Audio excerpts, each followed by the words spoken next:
Handicapper Steve here, handicapping the racing from Belmont Park here on Saturday. It is the 13th of May, 2023. Gonna look at the stakes races on the program from Belmont, but before I get on to that, remember to please follow me on Twitter at Horse Racing Kid 5 for more selections for race courses around the world, and join me tomorrow for my French 2000 and 1000 Guineas preview, the Poulines and the Pouliches. So I hope you join me for that, so I could butcher the French language. It's gonna be very fun. But today's card from Belmont's very good. You have the Man of War, you have the Peter Pan local prep race for the Belmont Stakes, the Runhappy late in the card. It's a good card. So let's look at the stakes action races 5, 6, and 9. The fifth race featured on the program, it is the Man of War Stakes. It's a Grade 1 event going for a $600,000 purse, race for 4-year-olds and upwards. We have a very good group of 8 horses going to the inner turf course. The distance of ground of 2,200 meters, or a mile 3/8 on the Belmont Inner Turf course. Portable rails are up at 9 feet. My top selection, I'm going to take the 5-horse House Street. Let's go 5-2-6-8 in the superfecta. 5-2-6-8 super. Top selection of 5-horse House Street. 4-year-old colt by Honor Code. Jorge Abreu trains. Flavian Pratt gets to mount. The horse's most recent outing came 22nd of April at Keeneland, a mile and a half in the Grade 2 Elkhorn. First time stakes horses, I would say stakes quality horses, but the race before he was facing stakes quality horses, I thought, even though it was a lounge race. But in the Elkhorn, he finished 6th by 5.5 lengths that day. He just stalked, and he was just flat that day. Maybe he didn't get a good handle of the going. It had a little bit of moisture into it. It's been a very, very dry week here in New York, so he should see a very fast turf course. He should sit closer, which is ideal for this turf course. And I think he could, get redemption for the last race. Run a good one here today.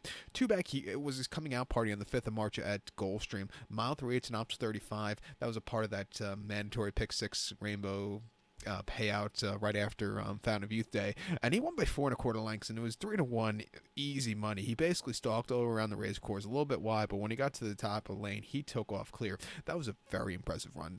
One of the better runs of the season at Gulfstream, the more memorable runs for me, I think, at Gulfstream for the winter in those allowance kind of races. And then prior to that, he ran the 20th of January at Gulfstream, 1 mile and a main special weight. He won by a half a length. He was a little bit wide that day, but from mid-pack, he got the job done, coming home with an 85 buyer for it being his first race since the 9th of April of 2022.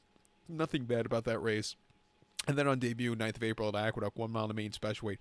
He finished 2nd by a length. The dreaded 12 of 12 post draw. He was wide throughout. He was closing up well late, but he outran his 16-1 odds, but he still needs something more. I like that he's been up at Saratoga on the Oklahoma track. 4 furlong workout, 49-1. I think he get the job done. I love the price at 8-1. I think his second likeliest winner is the 2-horse Warren Point for Godolphin and Charlie Appy. Frankie Dettori comes to New York to ride this horse.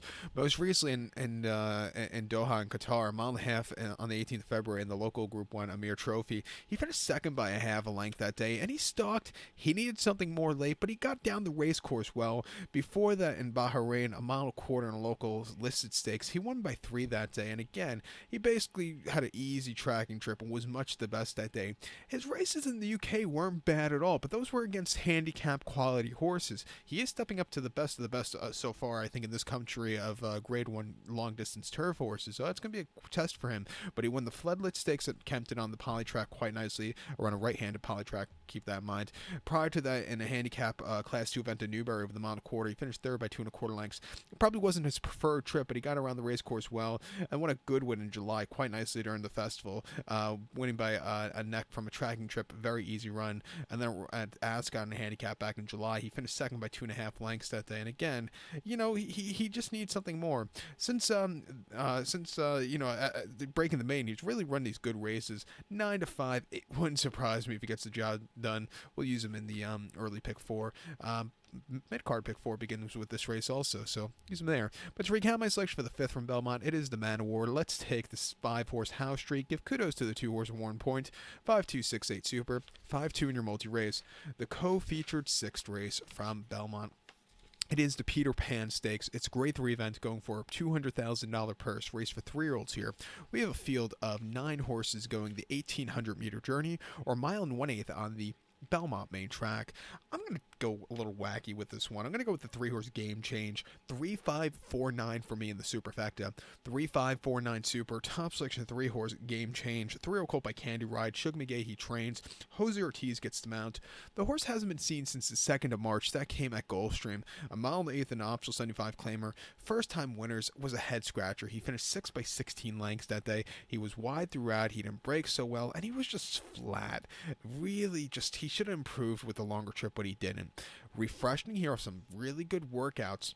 Longer mile and 1/8 where he could settle down the backstretch. I think this race was built for him, and I think he could get redemption for that last run. His main victory I thought was terrific at Gulfstream. Mile 16th, 1st of February, and that main special weight, winning by 3 1/4 lengths that day. He stalked all the way around the race course. When he got the lead, he quickened up nicely, and he got the job done, coming home with a very quick 82 buyer. He showed a lot of potential that day. Prior to that, New Year's Eve at Gulfstream, mile 16th in main special weight, 70,000. He finished 4th by 7 1/4 lengths that day. He was just a little bit wide that day. Mile 16th races, the closers don't really do that well. He still needs something more, but he improved off the race before, which came here at Aqueduct, 1 mile in main special weight. He finished 6 by 8 1/4 lengths that day. He was wide and just was flat that day. I don't think he really liked being on the inside that day. And then on debut at Saratoga, going 6.5, he finished 6 by 26 lengths, got checked out down the backstretch, which really cost him. But with every single race, I think he's improved. The workout patterns since coming here to New York haven't been half bad at all. Most recent workout, the 8th of May, which was last Monday here at Belmont. Half mile drill, 48 flat, the 5th best workout, 22. And the previous week, the 2nd of May, the previous Tuesday, half mile drill, 48 and 3, 10th best workout, 59. And the previous week, half mile on the soft, 49 and 1. I think he's rearing to go. I think he gets some redemption for the last race. I think the mile and 1/8 where he could settle down with a long trip down the Belmont backstretch is suited for him. I'm going to take him here. I think a second likeliest winner here is the 5-horse Classic Catch for Todd Pletcher and Iridities Jr. Most recently in the Wood at Aqueduct, going a mile and 1/8. He finished 5th by 5 1/4 lengths that day. He was stupidly wide. 4 wide around the first turn, 6 wide around the second turn. He was gaining late, but just a little bit too late, and he didn't save enough ground, which cost him. But he ran his heart out there. Prior to that, on the 2nd of March at Gulfstream, mile and 1/8 and option 75, he won by 2 lengths, and coming from nowhere after not the best beginnings, he really took off clear, coming home with an 82 buyer, and then a mile 40 at Tampa in January in option 75. He finished 3rd by 1 1/4 lengths that day. Again, he was closing up well, but he still needs something. I think a mile and 1/8 here should suit him well. He could sit a little closer. It wouldn't surprise me at 9-2 if he shows up in the winner's circle here. And also the 4-horse Summer Cause here for Christophe Clement at 10-1. Finished 3rd in the Tessio last time, where he just was a little bit wide and it cost him that day. I do like the main victory at Gulfstream in February, winning by a half length, being some decent horses home that day. And then at Tampa in January in a main special weight, he finished 2nd by a neck, closing up from nowhere. It wouldn't surprise me if he gets the job done. Keep an eye on him at 10-1. I think 3 horses I think would do wonders in the Belmont. So hopefully they show up in a month's time. I'm actually going to this year's Belmont Stakes, so I can't wait. It's going to be my first Belmont Stakes ever. But to recap my selection for the 6 from Belmont, it is the Peter Pan. Let's take the 3-horse Game Change. Give kudos to the 5-horse Classic Catch and the 4-horse Summer Cause. 3-5-4-9 Super, 3-5-4 in your multi-race. So we'll head over to race number 9 now from Belmont, which is the Runhappy Stakes. It's a grade 3 event going for a $175,000 purse race for 4-year-olds and upwards. 6 horses are going 1,200 meters or 6 furlongs on the main track. I guess this is a kind of local prep race for the True North coming up in 4 or 5 weeks' time. My top selection here, I'm going to go with the number 4 horse here, Candyman Rocket. 4-2-6-1 for me in the superfecta.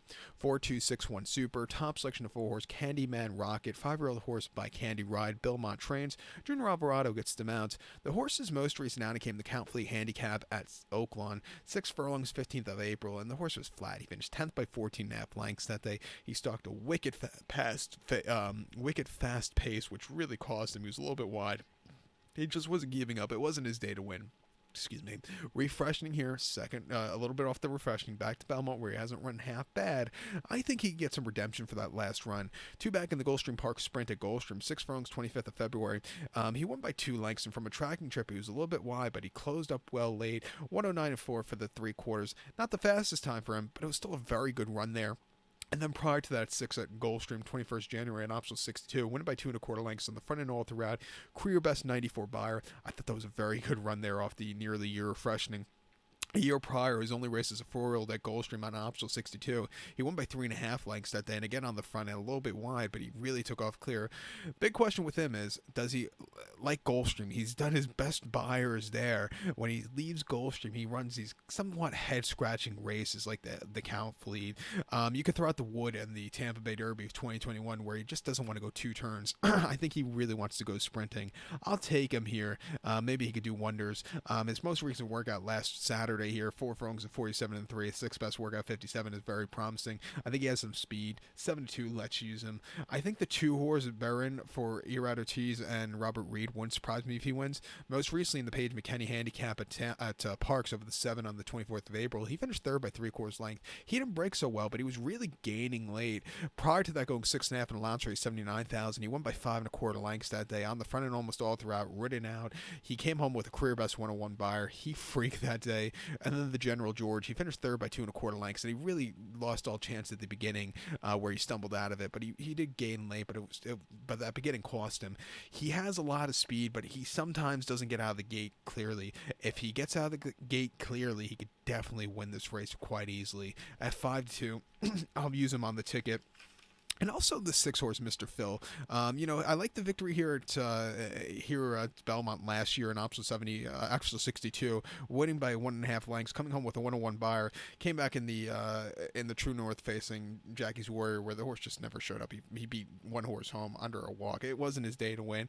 And then a disappointing tail, the Cat at Saratoga. But the most recent race was, not bad off the bench. Coming with a quick turnaround at 9-2, he could definitely win. I would use him in the late pick 4. But to recap my selection for the 9th from Belmont, it is the Runhappy. Let's take as a top selection the 4-horse Candyman Rocket. Give kudos to the 2-horse Baron and the 6-horse here, Mr. Phil. Where are we? 4261 Super, 426 in your multi-race. So good luck to all, and please follow me on Twitter at Horse Racing Kit 5 for more selections for race courses around the world. Good luck, everybody.